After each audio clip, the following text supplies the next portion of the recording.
Hi, everyone. Welcome back to coffee number 5. Today, I was thinking of those days that I was a teenager. Oh my God, I will never go back to those days. I hate them. I hated high school. Finally, I was able to find my place in college because I think that everyone was kind of an outsider. I was that girl that was overweight and always wanted something else. I was a doer. I wasn't like, and it was so hard to try to fit in.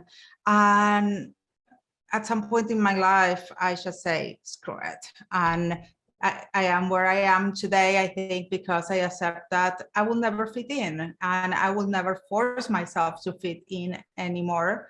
But I have it in my blood to get things done. So today I brought up someone who I think she has a little knowledge about being a teen and what teens go through it. But I also, something that I learned as I grew as a mother, and I had to get in all these roles because not only you become your mother and responsible for the safety and the well-being and education of your child, you also become the mother of, and you need to become I have a play date with that kid, but it's not a play date for the kids. The parents need to be there. And you want to be involved in your kid's school. And so it's like it was going all over again, being a teenager. And I just don't do that. I do not do clicks. I just get things done. So welcome, Atoosa Rubenstein. I'm so happy you're here in coffee number 5. Atoosa was you're Iranian American, but you were born in here or in Iran?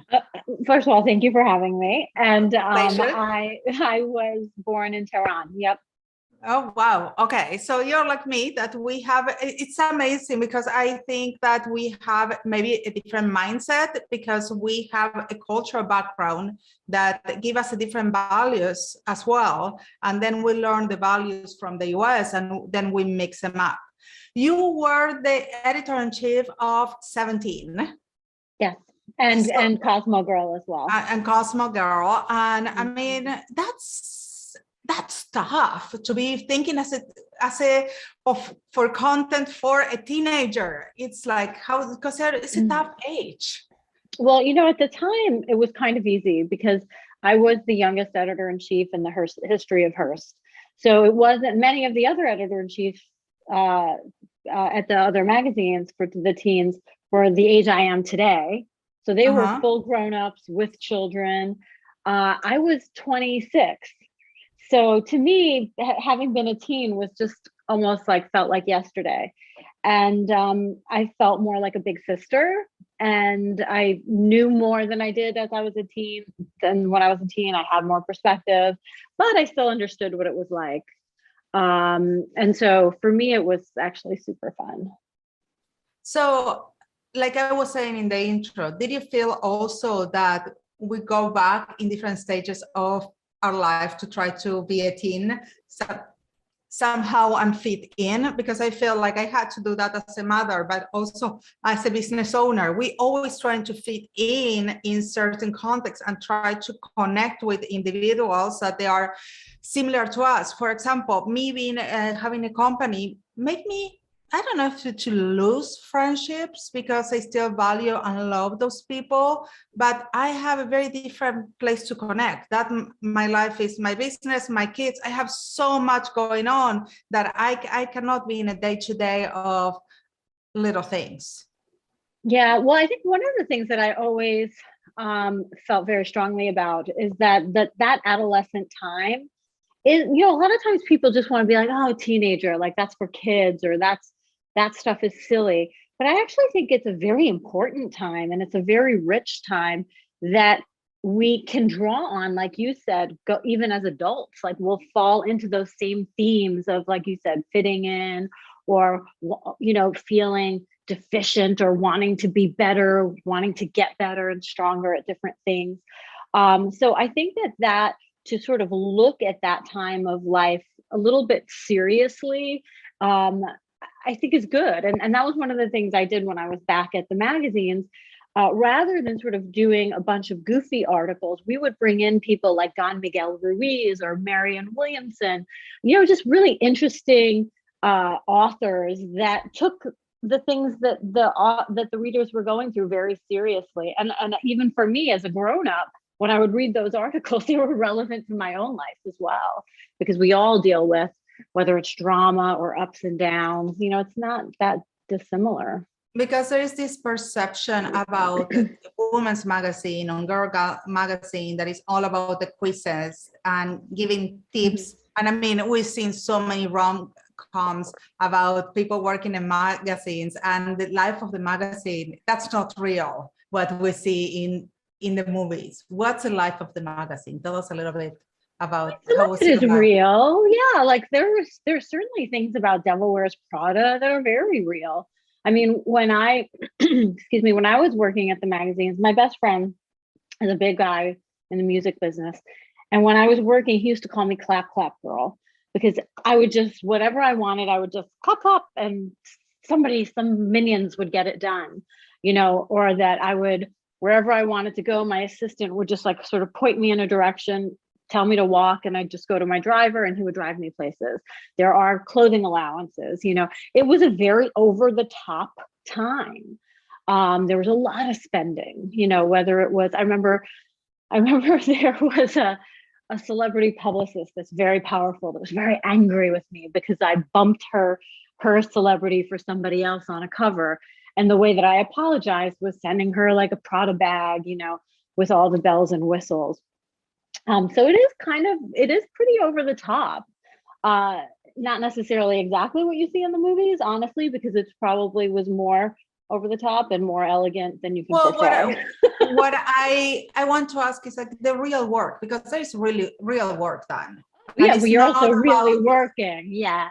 Yes, there is not only about, I mean, I get all the glamour of working in a magazine and work in the fashion industry. I do get that. But my question is, because I see that there is this perception that is, oh, someone is going to make up a silly quiz. And it's not about that. Yeah, no. And especially, I mean, I guess it depends, of course, on any magazine, right? Like how they run things. But for us, and that's one of the big issues with content today on digital media, because I have a teenager myself, and she'll get, let's say, a recipe off of TikTok. And then she'll go to her kitchen and she will do exactly what she sees on the TikTok video, and it doesn't come out right. And she'll look at me and say, well, when you were at magazines, you used to do recipes. Why isn't it the same?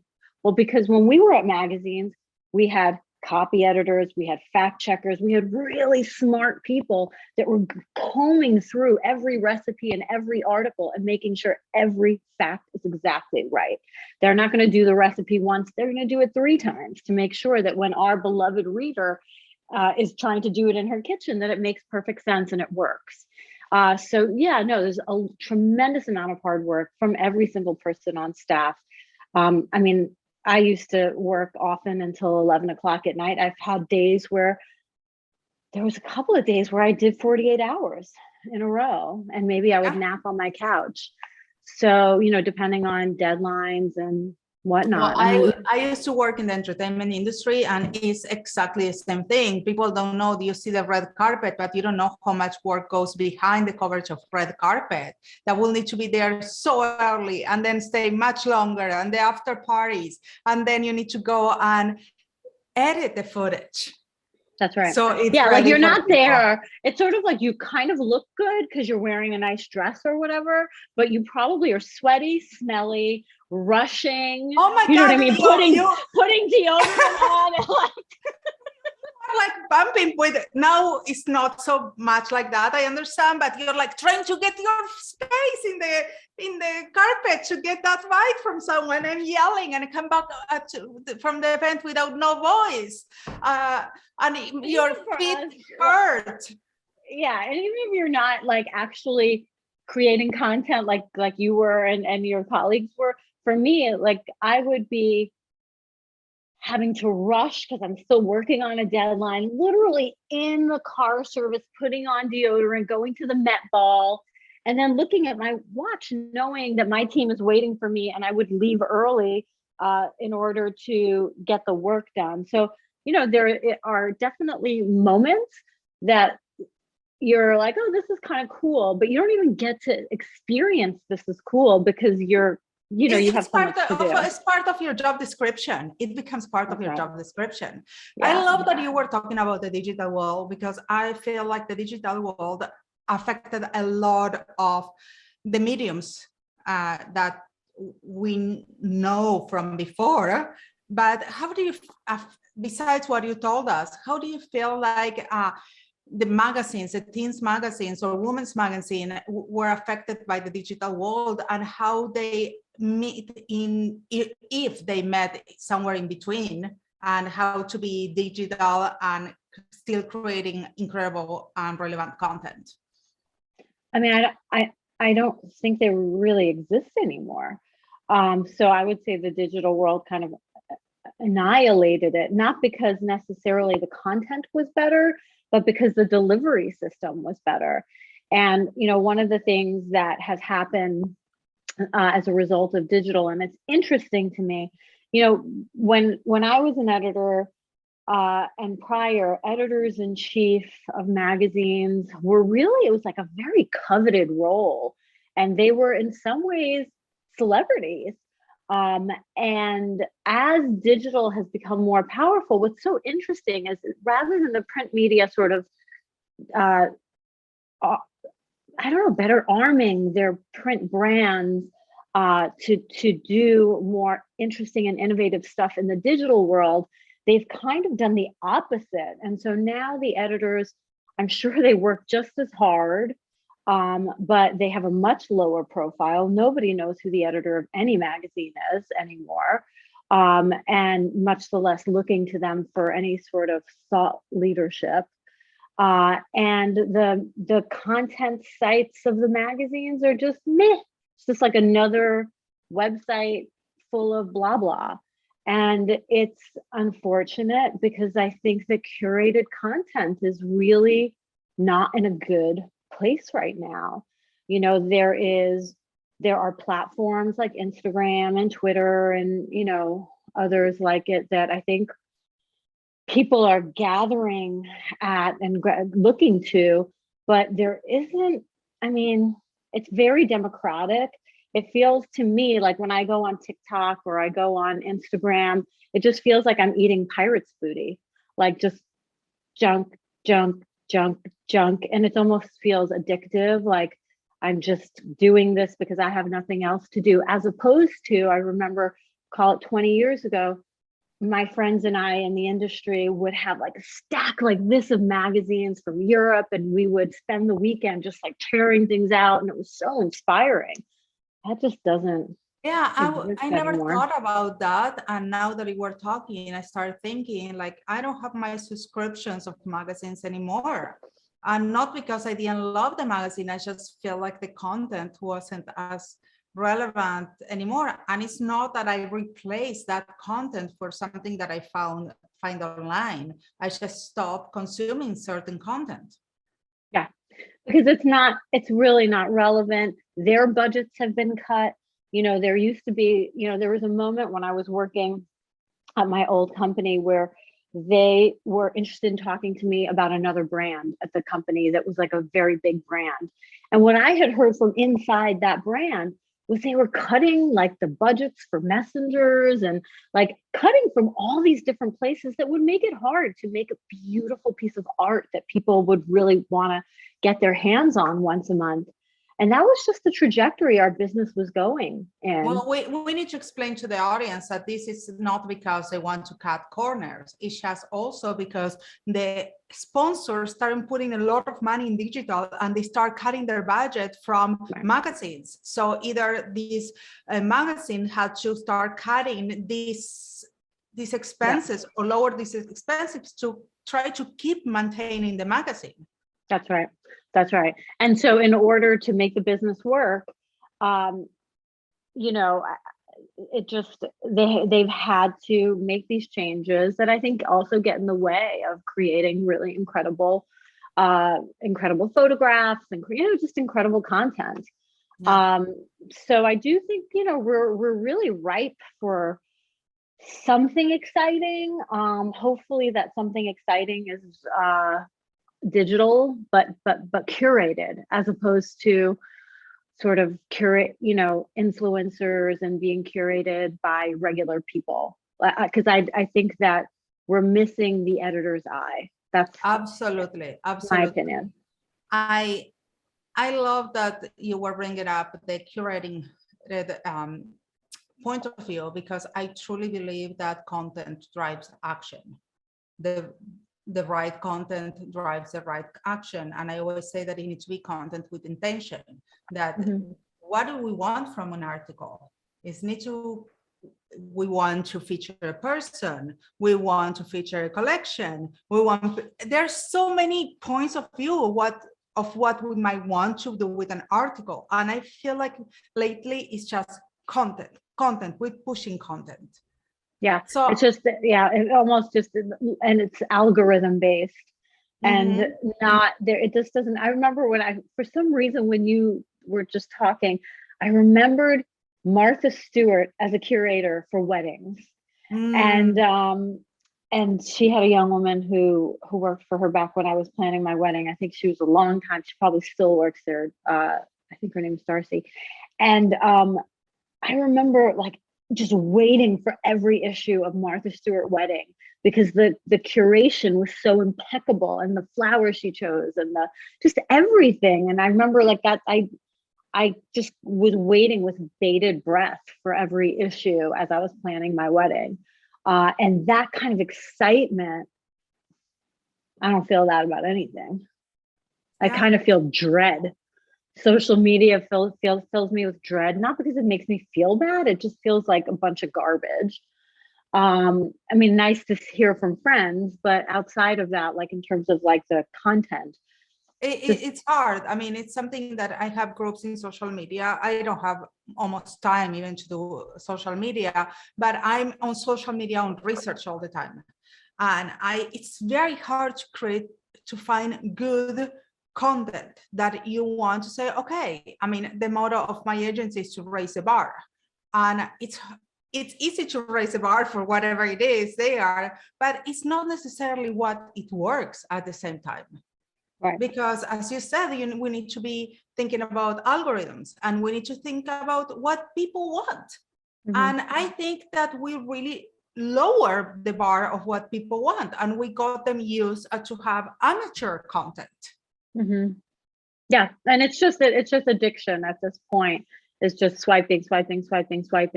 Even like, believe it or not, dating apps have kind of turned into just shitty content, right? It's just like, I'm a woman who is single, and I'm looking for a man, right? And so like I'll just go on Hinge, and it's almost like the opposite of Maxim. Like I'm like, not cute, and like how is that serving me in any way? But I feel like I do the same on TikTok, I do the same on Instagram.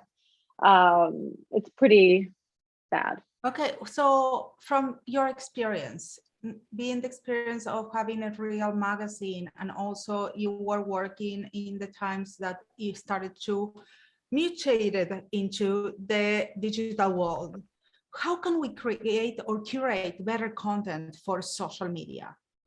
Yeah. Because I love to see fashion content, I love to see beauty content, but what content that they are informative, that they're engaging, that they're entertaining, and it's hard to find. So what elements are we missing that we can add to create better content? Well, I mean, to me, I think right now the opportunity is to bring back curation somehow.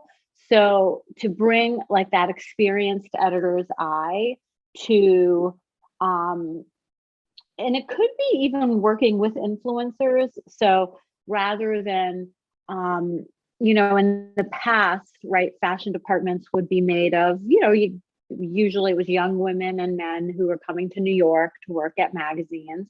And I think you can take still that experienced editor, apply it in the direction of influencers, and create some sort of a curated version of Instagram, right? So like, let's say you have Instagram fashion, Instagram beauty, Instagram Instagram to me is prime, or any of the big platforms, Instagram, maybe Twitter, Substack, to create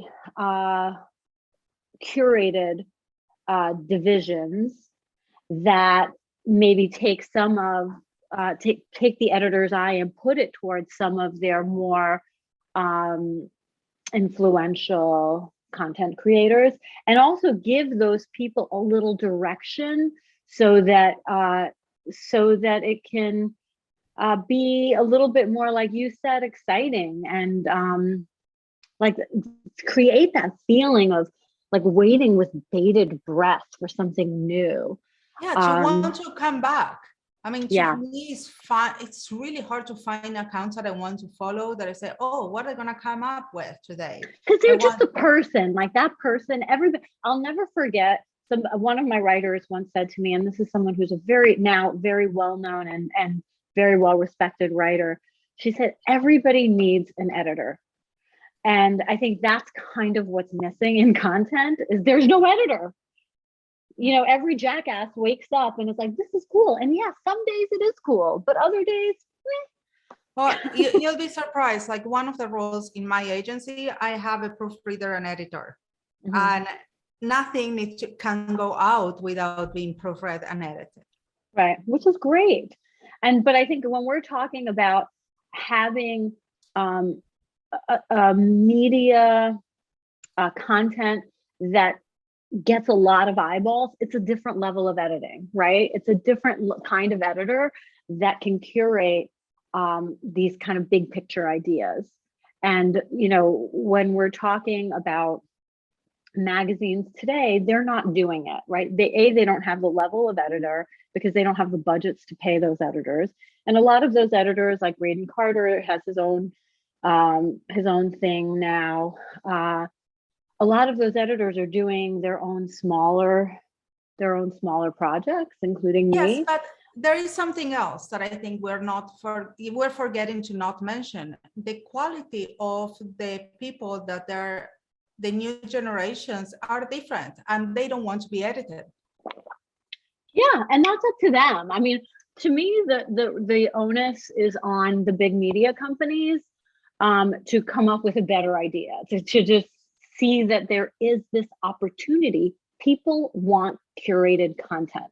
I don't think forever we can stay in this swipe bullshit media environment. I just don't. And so the question is, who's it going to be? Is it going to be Substack? Is it going to be Instagram? Who is going to step in and be the next Condé Nast? Because they have I don't know. I think that they try. I think that MSN and Yahoo, they try to do curated content for their verticals and they fail. The industry showed them that they didn't want verticals. They wanted everything. But it was crap. To me, like I didn't think their content was particularly compelling. I think Instagram, the Instagrams and the Substacks and maybe even Twitters of the world, I just think that there's more of an opportunity there than Yahoo. Like Yahoo feels stodgy, like the brand that doesn't feel exciting to me. And I felt like their attempt at it felt very Walmart. I don't know. It didn't feel sexy and hot. And I feel that if Instagram did it or Substack, that to me feels much sexier. Atoosa, before we go, I want to ask you a question. I mean, you have an incredible career, a lot of experience, but I'm sure that also you made that mistake or that thing happened to you that you learned so much out of it that if you would have been gone smooth, you'd never learn that lesson. Tell us a story about where you failed, but where you learn.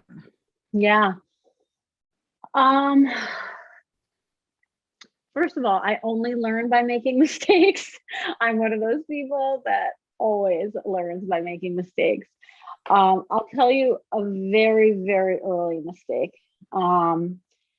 And when I first became editor-in-chief of Cosmo Girl, because I was the youngest and all this jazz, they made a really big deal about me. and I just had never been in a leadership position before. Like it happened overnight. I just wasn't really prepared for it.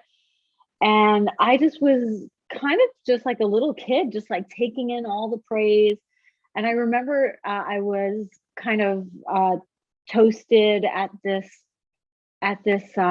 event at Hearst celebrating the first issue of Cosmo Girl. And I remember Helen Gurley Brown gave me a diamond ring, eternity ring as a gift. And I got all these gifts and all these sort of accolades and all of this stuff. And I just was like, ah. And you know what I didn't do? I didn't thank my team. And it didn't even occur to me because I'd never been a leader before. And it was like my first moment as a leader. And I felt so ashamed afterward when my boss told me like, hey, like you could have thanked your team. Of course I could have thanked my team. I was so embarrassed. And you know, from there on, I just knew like, you know, maybe the media will make it about me because I'm like the figurehead or whatever, but it really, every single thing I've ever done is about team. And even today, like as a mom, I can't do it without my team, whether that's our caregiver, you know, my co-parent, like it is all about team. And I learned that in a kind of cringy moment. But you know, I'm glad I learned it. Thank you so much for sharing Thank that story. you. It was lovely. And thank you so Thanks. much for being on Coffee Number 5. Thanks for having me.